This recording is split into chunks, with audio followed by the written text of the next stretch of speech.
Assalamualaikum warahmatullahi wabarakatuh. Apa kabar sahabat Wahyu semuanya? Berjumpa kembali dalam bincang bersama sahabat Wahyu. Mudah-mudahan sahabat Wahyu semua dalam kondisi sehat dan kita semua diberikan kesehatan selain fisik juga kenikmatan iman Islam.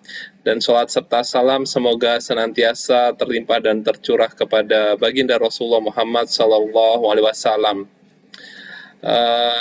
Saya sudah bersama narasumber kita, yaitu Bang Rocky Almaroki, atau beliau nama kerennya itu Wahyudi Almaroki, tapi saya sering sapa beliau dengan sebutan Bang Rocky. Assalamualaikum warahmatullahi wabarakatuh.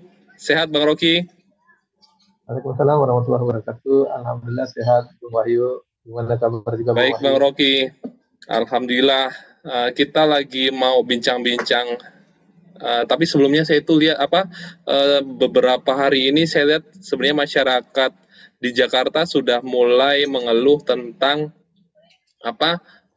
susahnya mencari gas melon, gas yang 3 kilo, ataupun ada beberapa teman-teman juga yang bilang kalau sekarang mau beli gas melon tuh harus pakai KTP katanya karena dibatasi. Coba di saat rakyat tuh lagi susah-susah nyari gas buat masak gitu kan, udah gitu rame juga terkait tilang emisi motor dan mobil, Bang Rocky. Jadi yang di jalan-jalan itu didenda 250 untuk motor dan 500.000 untuk mobil. Tapi solusi yang realnya kita kurang tahu apa sampai sekarang. Tapi kita nggak ngomongin itu dulu. Kayaknya ini lagi santer, lagi rame terkait BNPT itu mengusulkan untuk tempat ibadah itu akan dikontrol di bawah pemerintah, Bang Rocky. Jadi tema kita kali ini, rumah ibadah mau diawasi, rezim makin otoriter mirip kolonial. Nah, ini saya ambil dari CNN, salah satu berita di CNN, Senin 4 September 2023. Jadi dengan judul BNPT usul semua tempat ibadah di bawah kontrol pemerintah. Jadi Kepala Badan Nasional Penanggulangan Terorisme (BNPT) Riko Amelza Daniel mengusulkan agar semua tempat ibadah di bawah kontrol pemerintah.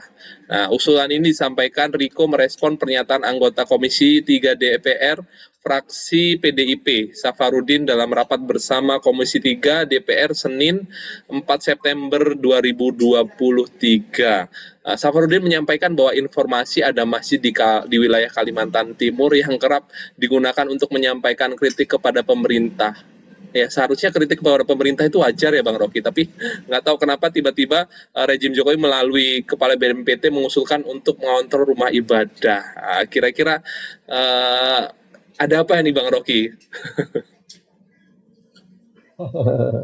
Baik, sebelum saya menjawab itu, saya menyapa dulu para pemirsa bincang sahabat Wahyu di seluruh penjuru negeri. Semoga semua dalam keadaan sehat dan mendapatkan barokah dari Allah SWT. Amin ya Allah. Ini kabar yang kurang menyenangkan ini. Posisi ada rencana atau usulan untuk mengontrol masjid atau mengawasi masjid. Ya mungkin bahasanya rumah ibadah, tapi kita paling memahami karena rumah ibadah di negeri ini mayoritas yang muslim, pasti muslim yang akan kena banyak lah kira-kira. Yeah. Nah, ini menurut saya ide yang buruk ini, atau usulan yang sangat buruk. Ini menabrak konstitusi kita. Karena dalam konstitusi itu di pasal 29 itu jelas-jelas dilindungi warga negara Indonesia itu untuk memeluk agama dan keyakinannya masing-masing, kemudian juga untuk beribadah menurut agama dan keyakinannya itu. Jadi fungsi negara itu bukan malah mengawasi, tetapi harus menjamin supaya warga negara ini bisa beribadah tanpa terganggu oleh siapapun, termasuk terganggu oleh negara.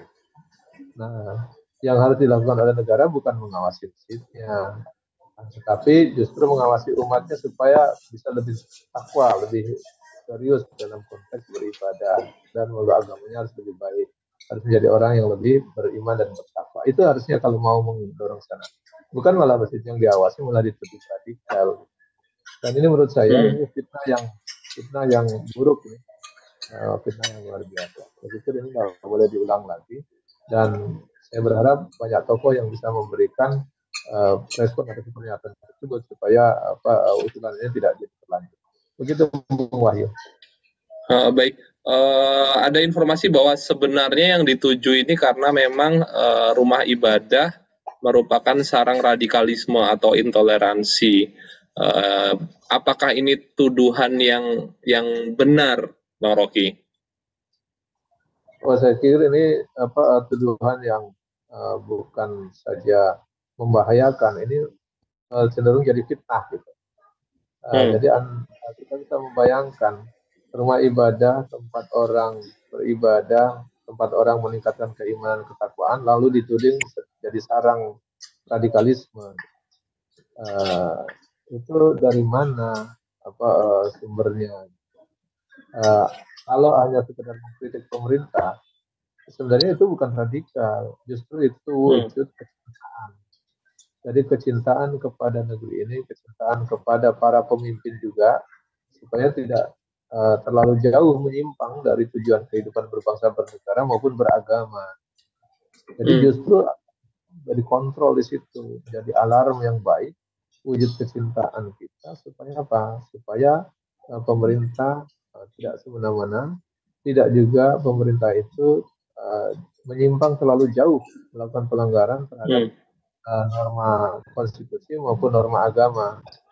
Nah, kalau tadi saya bilang bahwa usulan itu saja sudah menabrak konstitusi atau bahkan saya bilang bahasanya mengkhianati amanat konstitusi, nah, jelas itu merupakan tuduhan yang sangat keji terhadap rumah ibadah kalau dibilang sebagai sarang radikalisme. Nah, tentu ini tuduhan yang tidak berdasar atau bahkan mungkin ada-ada ya.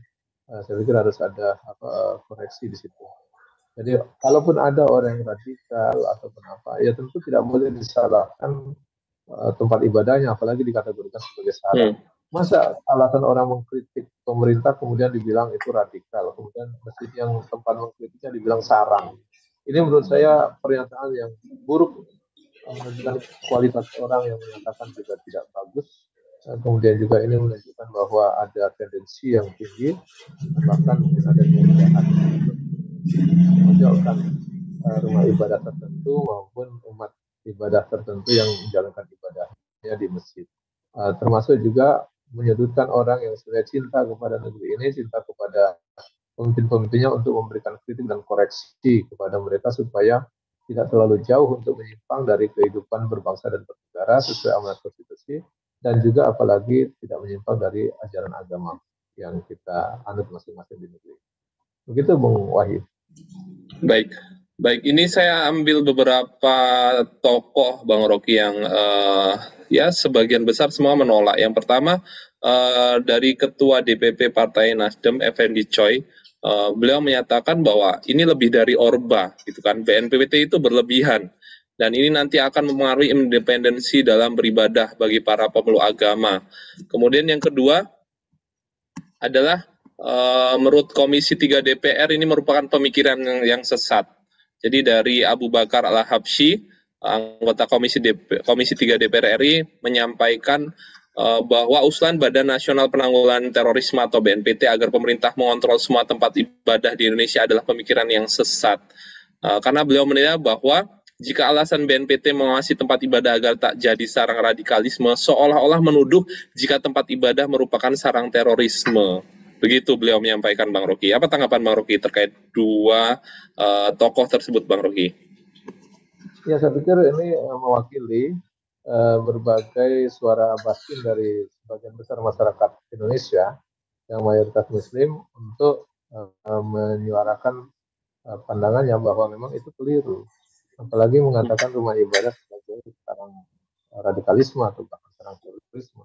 Ini pernyataan yang tendensius dan justru memojokkan umat Islam. Kalau dibilang tadi sesat, saya pikir bukannya sesat, tapi ada tambahnya, menyesatkan. Karena bagaimana kategorikan rumah ibadah yang tempat orang meningkatkan keimanan, ketakwaan, menjadi orang baik, kok dibilang malah jadi sarang radikal gara-gara mengkritik, kan gitu tadi apa konteksnya. Nah, kalau mengkritik itu kan bukan persoalan sesuatu yang dikhawatirkan oleh pemerintah, itu wujud kasih sayang, wujud kecintaan. Sehingga kalau ada kritik, pemerintah itu bisa mengoreksi diri dan bisa memperbaiki diri untuk meningkatkan pelayanan kepada masyarakat jauh lebih baik lagi. Jadi bukan malah menuding orang yang mengkritik radikal. Ini menurut saya terlalu jauh. Kedua, terkait dengan dikategorikan tadi kok seperti di masa Orba, saya pikir bukan hanya masa Hmm. Orba, ini jauh ke belakang seperti masa penjajahan kolonial.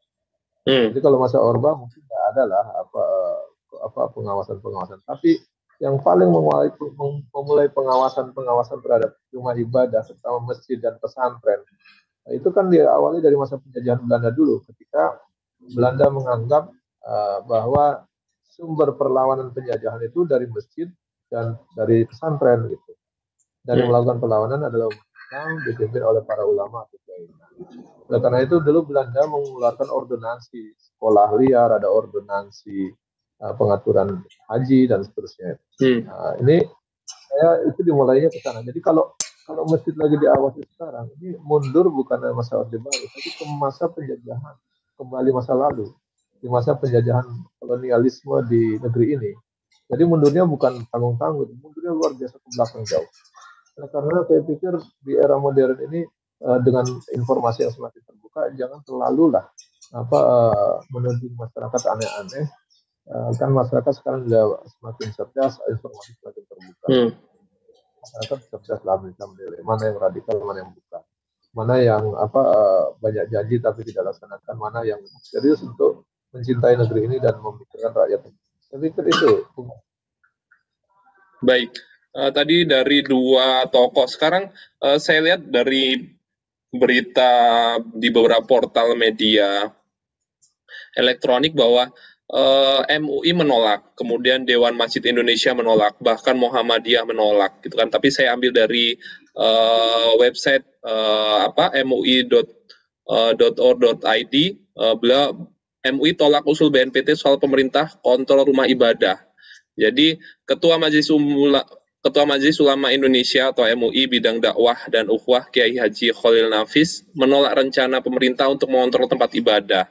Hal ini disampaikan dalam rangka merespon Kepala Badan Nasional Penanggulangan Terorisme atau BNPT. Beliau menyampaikan bahwa intinya Majelis Ulama Indonesia menolak pemerintah mengontrol rumah ibadah. Beliau pada saat siaran pers yang diterima MUI Digital Selasa 5 September 2023.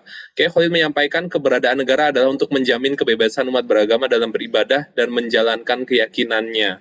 Apa tanggapan Bang Rocky terkait penolakan dari MUI? Sebenarnya dari DMI pun menolak, dari Muhammadiyah pun menolak. Ya, saya pikir kalau MUI sudah menyampaikan penolakannya secara resmi demikian, maka itu mewakili berbagai organisasi massa yang ada di negeri ini, terutama ormas Islam ya, dan juga mewakili berbagai kalangan ulama. Artinya itu memang harus serius ditanggapi dan serius untuk dijalankan. Jadi kalau MUI saja tidak didengar, berarti memang para pimpinan negara ini sudah menutup telinga untuk mendengarkan saran maupun nasihat dari para ulama. Dan itu berbahaya sekali kalau umaroknya tidak mau mendengar kata ulama, itu akan terjadi kerusakan yang lebih besar lagi, baik untuk kehidupan berbangsa maupun bernegara ataupun beragama di Republik. Oleh karenanya saya menyatakan bahwa itu pernyataan yang mewakili berbagai ormas Islam yang ada di negeri ini, termasuk juga mewakili para ulama yang harusnya segera didengar dan segera ditindaklanjuti oleh para pemimpin negeri ini. Sehingga janganlah mengusulkan yang aneh-aneh begitu, mau mengawasi masjid, mengawasi rumah ibadah dan sebagainya. Ini serius saja mengawasi itu, kalau penggunaan keuangan negara yang sekarang banyak disalahgunakan, apalagi menjelang pesta demokrasi ini. Ini saya pikir harus serius diawasi. Masjid yang diawasi, bukan rumah ibadah yang diawasi. Itulah resiko untuk masuk di tahun politik ini. Sebenarnya yang harus diawasi itu justru bergentayangannya para oknum-oknum politik yang mencoba mencari dana dari sumber-sumber keuangan negara untuk membiayai biaya politiknya. Saya pikir itu yang harus diawasi ketat, bukan masjid dan rumah ibadah lain yang akan diawasi. Begitu, Bang Wahyu. Baik, baik Bang Rocky, kita sampai di sesi apa kata mereka. Nah, ini ada pernyataan dari Bang Firdaus, Bang Rocky. Beliau menyatakan bahwa dalam Islam masjid tidak bisa dipisahkan dari politik. Artinya umat Islam berhak mengkritisi pemerintah meskipun itu di dalam masjid, karena di dalam Islam tidak ada pemisahan antara agama dan kehidupan, Bang Rocky. Apa tanggapan Bang Rocky terkait pernyataan ini, Bang Rocky?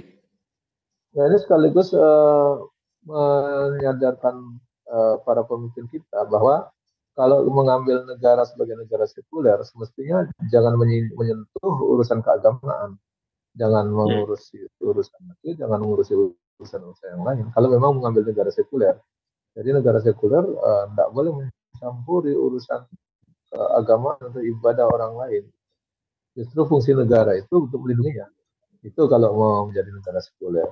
Jadi kalau mau masuk mengurusi urusan ibadah orang, maka urusilah orang yang tidak pergi ke masjid, orang yang tidak beribadah. Harusnya begitu, supaya orang itu bertakwa. Nah, kalau tidak mau ngurus itu, mending diam.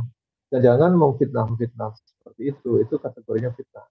Saya pikir ini pertanyaan sekaligus menyadarkan kita dan menyadarkan seluruh para pemimpin negeri ini supaya tahu diri bahwa sistem yang kita ambil adalah sistem sekuler.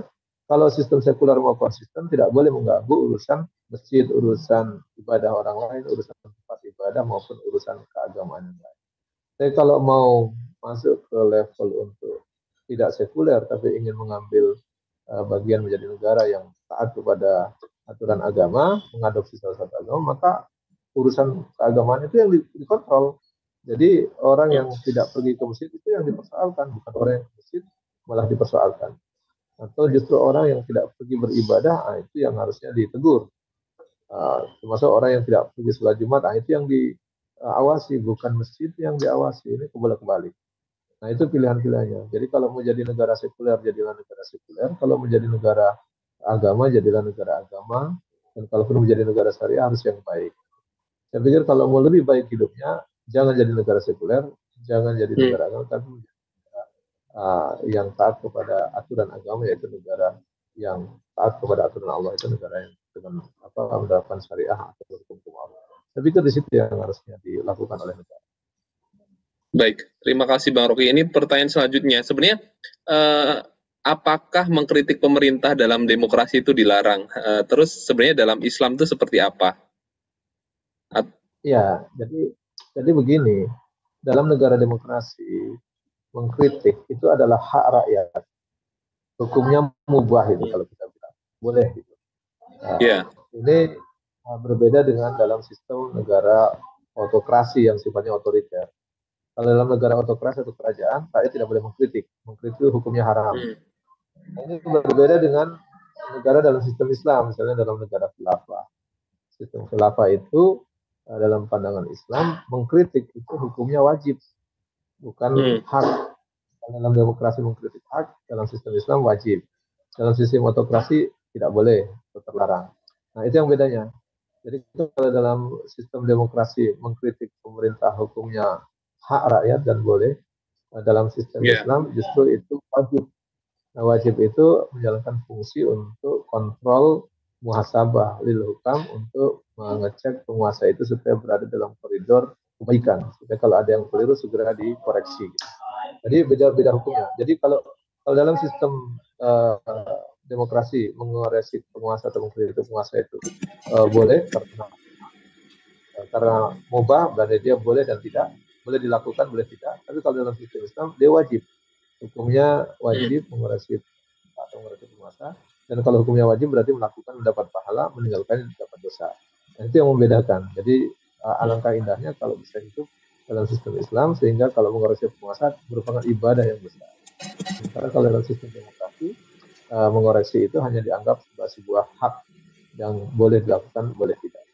Justru keliru kalau sistem demokrasi malah kritik dilarang, itu juga keliru. Jadi kalau negara kita memberikan pandangan bahwa mengkritik pemerintah dianggap radikal dan melarangnya, itu negara kita bukan negara demokrasi lagi, itu negara autokrasi otoriter. Yang itu biasa dilakukan negara totaliter yang dekat dengan paham-paham sosialis komunis. Gitu. Nah, kalau negara-negara demokrasi kan pahamnya kapitalis liberal. Nah, kalau dalam Islam justru wajib mengkritik atau mengoreksi penguasa itu. Itulah bedanya dari ketiga sistem pemerintahan itu. Baik, ini pertanyaan terakhir Bang Rocky. Bagaimana pandangan Islam terkait usulan mengawasi rumah ibadah? Apakah ada atau tidak, atau seperti apa di dalam pandangan Islam, Bang Rocky?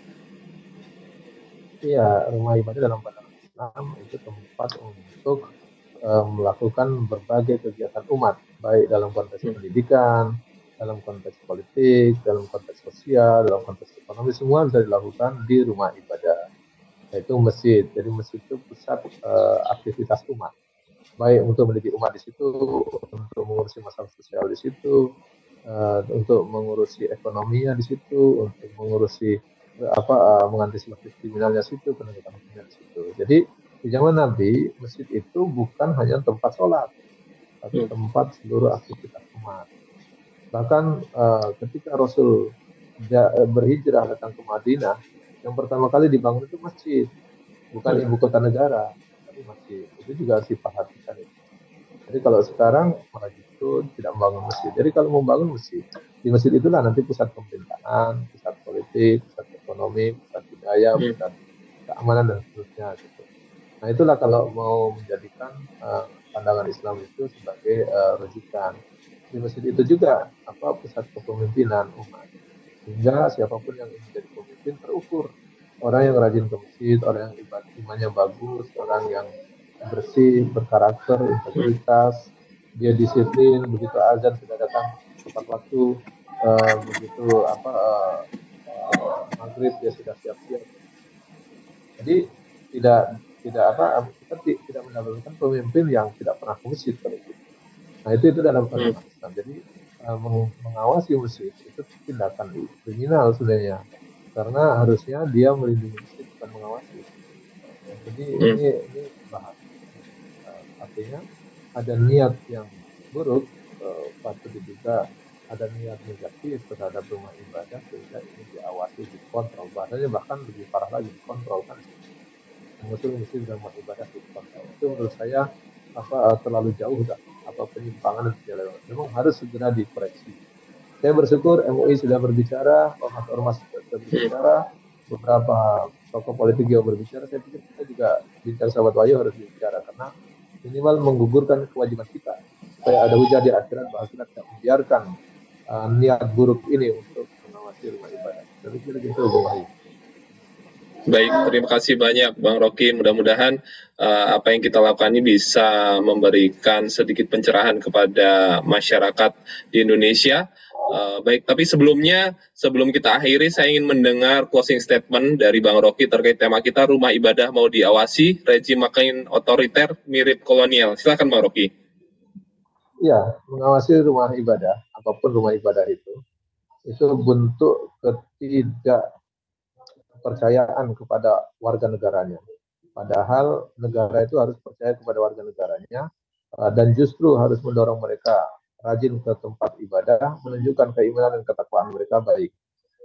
Nah, kalau justru diawasi, bahkan dikontrol, bahkan dituding sarang radikalisme, ini adalah pandangan yang keliru, sesat dan menyesatkan, dan tidak boleh diulangi lagi. Supaya negeri ini menjadi negeri yang baik. Kalau penduduknya beriman dan bertakwa, insya Allah negeri ini dikeluarkan barokah dari langit dan bumi. Tapi kalau penduduknya, bahkan pemimpinnya, bahkan tidak beriman dan bertakwa, bahkan ingin mengontrol rumah ibadah, bukan untuk kebaikan, nah ini justru membahayakan. Jangan sampai negara ini bukan barokah dari langit yang bumi dan turun, tapi jangan sampai musibah yang turun. Oleh karena ini harus kita hati-hati, jangan sampai ini terjadi, dan kita ingatkan kepada penguasa supaya kalau dikritik, dengar dan juga laksanakan, jangan malah mengkritik balik atau mengkriminalisasi orang yang mengkritik. Itu wujud kecintaan untuk mengkritik itu, dan dalam Islam mengkritik dan mengoreksi penguasa adalah hukumnya wajib, dan itu menjadi amal ibadah kita. Saya pikir begitu, Bung Wahyu. Baik, terima kasih banyak Jazakallahu khair Bang Rocky atas waktunya. Mudah-mudahan kita bisa berjumpa lagi dalam sesi berikutnya, dan kepada sahabat Wahyu kami ucapkan juga terima kasih banyak. Mudah-mudahan ini semua bermanfaat, dan BNPT membatalkan untuk melakukan pengawasan terhadap rumah-rumah ibadah, karena memang seharusnya tugas pemerintah itu adalah mengayomi, menjamin kebebasan masyarakatnya untuk beribadah, bukannya justru kita diawasi dalam beribadah. Mungkin itu saja yang bisa kami sampaikan. Mohon maaf apabila banyak kata-kata yang salah, dan kepada Allah saya mohon ampun. Insya Allah bertemu lagi di Bincang Bersama Sahabat Wahyu dalam sesi berikutnya. Akhirul kalam, Assalamualaikum warahmatullahi wabarakatuh.